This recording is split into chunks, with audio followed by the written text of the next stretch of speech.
Right. Well, and Representative Petrie and I have been discussing this, and I saw Commissioner Williams earlier, and I met with him. We've discussed the bill a couple of times. You know, it did pass the House. It has not actually made it to the Natural Resources Committee. I talked to the committee chairman today, and the bill is being reworked. There was just some confusion about what was said.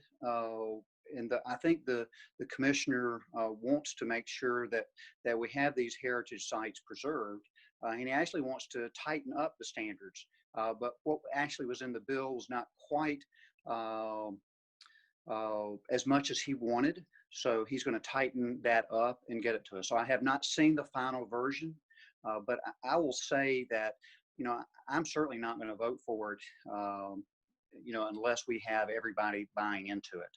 I mean, that from my perspective, you know, the coast is sort of a special place, and we have a lot of history in Savannah. And I mean, I think it's important that we preserve our history. Some of it is not pretty history by any means. I mean, you know, the U.S. Constitution had 3/5 of a person in there, and we have slavery in our history. So I do think that we certainly do not need to forget our history. We need to learn from our history. And I think some of the areas that have been discussed, whether it's Butler Island or Ossabal, I think are very important historical perspectives. We have a long history of coastal protection, you know, going back to the 1970s. And we updated both of those issues. Actually, I was the author on and carried it in the Senate, and I was one of the sponsors and carried it in the Senate.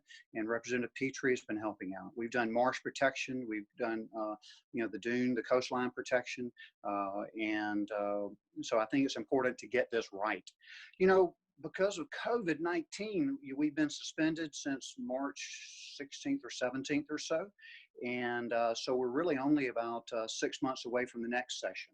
So I think we have some time in the off session to get this right and to get everybody on board.